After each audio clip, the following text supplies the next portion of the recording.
नमो भगवते वासुदेवाय। धर्म कर्म जीवन में आप सभी का स्वागत है। भगवान श्री हरि विष्णु आप सभी की सभी मनोकामनाएं पूरी करें। आज हम जानेंगे सटतिला एकादशी के व्रत की तिथि, शुभ मुहूर्त, पूजा विधि व महत्व के बारे में। लेकिन हम आगे बढ़े और सटतिला एकादशी के बारे में जाने उससे पहले अगर अभी तक आपने चैनल को सब्सक्राइब नहीं किया है तो चैनल को सब्सक्राइब करें और नोटिफिकेशन बेल को भी जरूर दबाएं। तो चलिए जानते हैं सटतिला एकादशी के बारे में। जैसा कि आप सभी जानते हैं कि हिंदू धर्म में एकादशी का व्रत बहुत ही महत्वपूर्ण स्थान रखता है।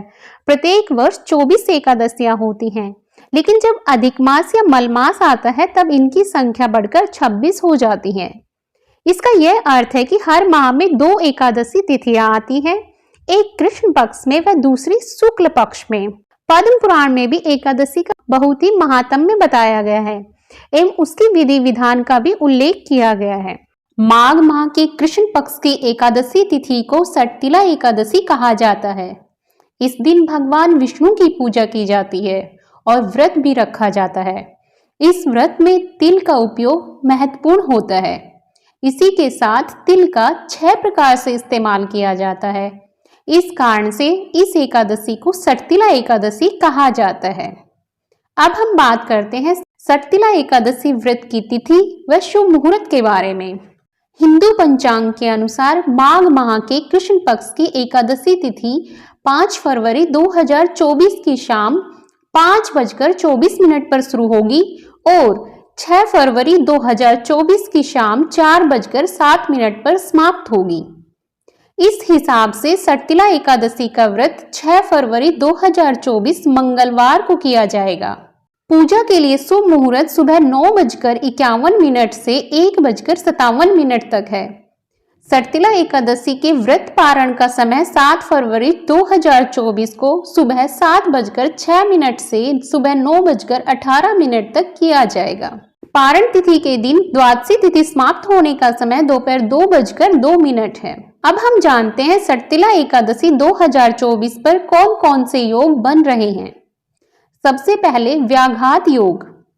इस दिन व्याघात योग प्रातःकाल से लेकर सुबह 8:50 तक है। उसके बाद हर्षण योग अगले दिन 7 फरवरी की सुबह 6:09 तक है। उस दिन ज्येष्ठा नक्षत्र है, प्रातःकाल से सुबह 7:35 तक है। उसके बाद से मूल नक्षत्र है। मान्यता है कि इस दौरान आप कोई भी काम कर रहे हैं तो उसमें आपको 1000 गौदान करने का शुभ फल प्राप्त होगा। अब हम बात कर लेते हैं सटतिला एकादशी की पूजा विधि के बारे में।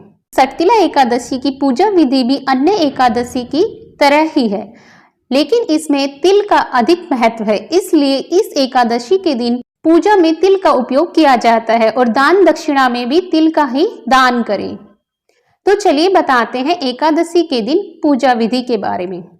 एकादशी के दिन ब्रह्म मुहूर्त में उठकर स्नान कर साफ वस्त्र धारण करें। इसके बाद मंदिर की साफ सफाई करें और गंगा जल का छिड़काव कर शुद्ध करें। अब चौकी पर पीला कपड़ा बिछाकर भगवान विष्णु की मूर्ति स्थापित करें।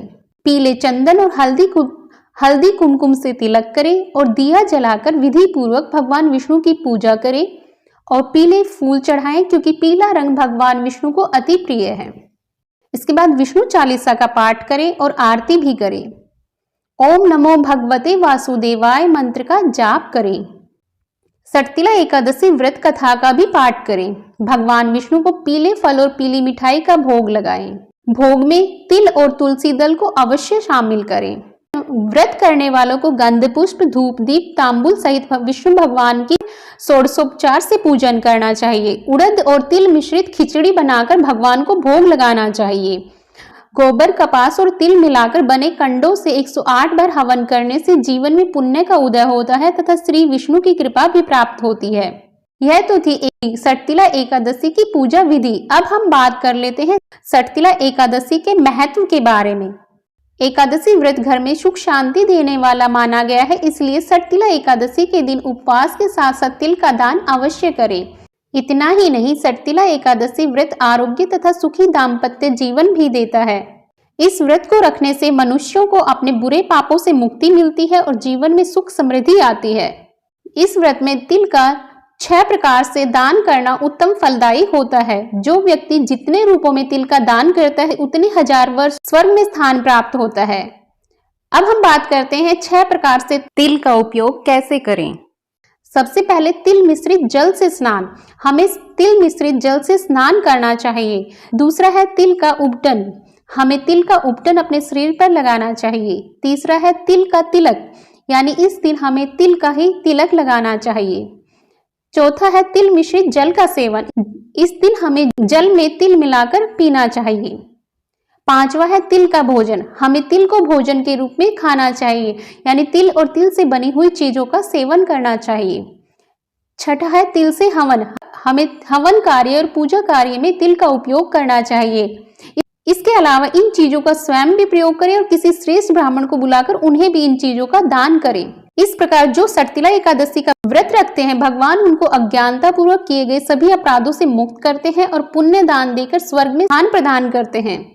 इस कथन को सत्य मानकर जो भी भगवत भक्ति है व्रत करता है उसका निश्चित ही प्रभु उद्धार करते हैं। यह थी सटतिला एकादशी के बारे में संपूर्ण जानकारी। तिथि, शुभ मुहूर्त, व्रत विधि और महत्व के बारे में आपको यह जानकारी कैसी लगी कमेंट करके जरूर बताइएगा। अगर वीडियो अच्छी लगी है तो लाइक कीजिए, शेयर कीजिए और चैनल को सब्सक्राइब करना ना भूलिएगा। धन्यवाद।